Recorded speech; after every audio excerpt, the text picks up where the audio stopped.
So last month I had 3 really intense days riding the Triumph Scrambler 1200X from 2025 at the Malle Mile Festival, a festival all about off-road motorcycle racing, and with it being a bit the less extreme version of the Triumph Scrambler 1200XE, let's see how much off-road capability I still managed to get out of this motorcycle over this weekend of motorcycle off-road racing, and if the package of comfort and off-roader is at the end of the day worth the 13,800 euros that Triumph wants for it.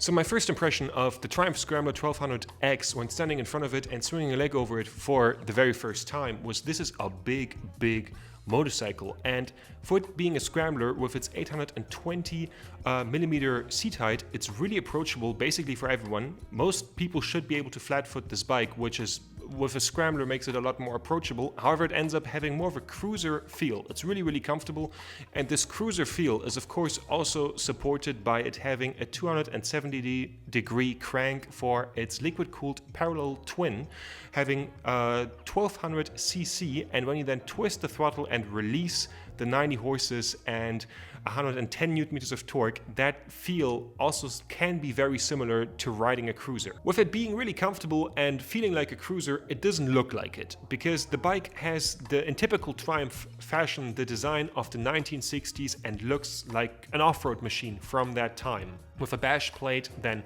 handguards at the handlebars, and a really beautiful upswept exhaust. But how does that actually end up feeling when you take the bike off-road? However, can the motorcycle keep the promises that these looks make? When I first lined up at the Super Scramble at the Malle Mile Festival, which is basically a big rally across the Grimstorp Castle, over 30 kilometers, I was a bit worried because I was in the middle of lightweight enduros, and I was standing there with a 228 kilo heavy motorcycle thinking, I'm not at the right place. However, when the bike then got going, I realized I managed to keep up over the gravel roads and everything is fine, and even though that the front of the pack started to move really quickly, I managed to keep up, and also the bike flew nicely underneath me with the 21-inch front wheel taking care of most bumps, and also when changing surfaces and going over more rougher stuff and going into turns, I managed to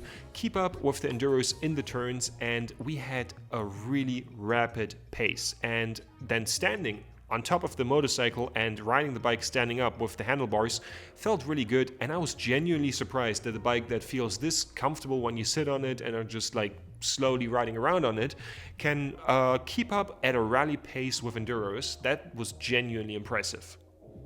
A lot of the work from that also comes from the 170mm suspension, which is less than in the Triumph Scrambler XE, coming in with 200mm of suspension travel, and that is also noticeable.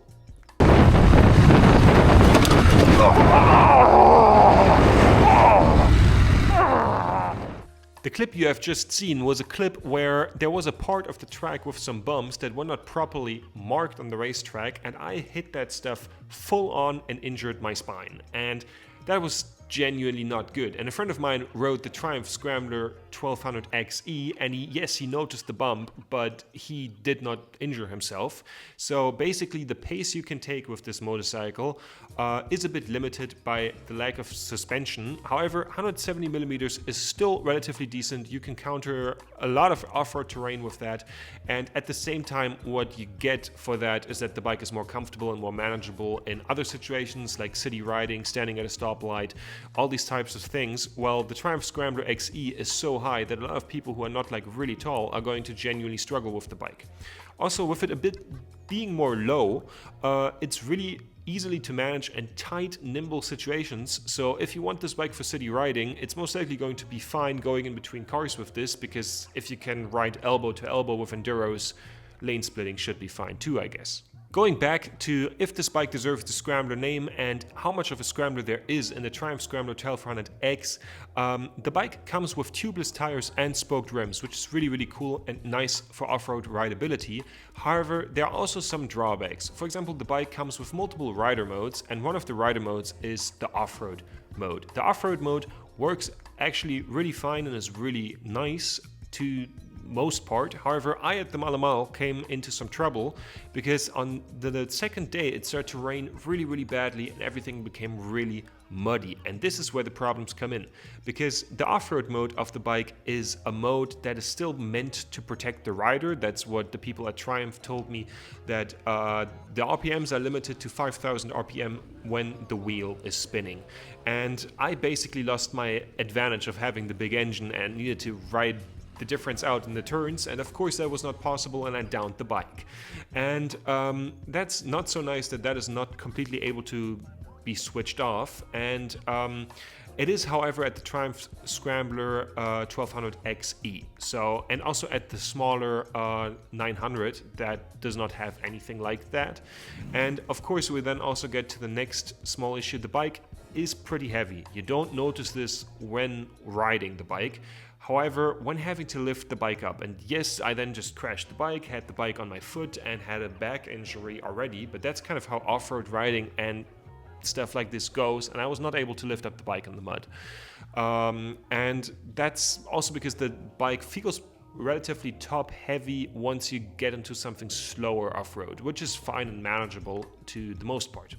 Because at the end of the day, it's still mostly a road bike. And when riding on road, this bike feels really good. The acceleration of the engine with the amount of torque is just amazing. That feels really good. And also, driving through some turns, the bike feels good and gives you that proper classic, modern classic bike feel. I enjoy that very much, especially with the looks of the bike being just so gorgeous, and you know when you're riding the bike you're looking good on that bike, and that's really nice. And I like that there's the possibility of just being like, fuck it, I'm going off-road. Like, I had to avoid a guy who crashed his motorcycle and just went up on the shoulder, and that the bike can just do that and handle that. And honestly, I have to admit, the amount of off-road riding that you get out of this bike for it being mainly a road bike is pretty intense. Like, just look at the footage. It was a lot of fun. I had a really good time, and in a way it's worth making the sacrifice that it's a more off-road capable version for someone who would really struggle with the Triumph Scrambler 1200XE. And I really like the looks of the bike, and for it being an off-road bike, it's really nice that the bike comes with barely any chrome that you need to maintain, so you can get proper wet and dirty with this motorcycle. That is really nice. I kind of don't like the dash that much because it's a digital dash, and the digital dash is one of the connecting points that you have with the motorcycle, so you're constantly in contact with that, and it's not fitting to the rest of the design. That's definitely better made on the Triumph Scrambler 900. However, I have to say, all in all, I really like the bike, and for it coming with the really big engine and it having the proper big motorcycle feel with none of the competitors having that feel, the price of the bike of $13,800 I think is definitely justified, also with the spoked rims, the tubeless tires, having the big engine, and the bike actually being really enjoyable to ride off-road, and you can genuinely push this thing quite a bit until it shows you like, nah, don't do that. And so all in all, I have to say the Triumph Scrambler 1200X is a really nice motorcycle, and I definitely really enjoyed my time, and I hope that this helps anyone who's looking into buying this bike.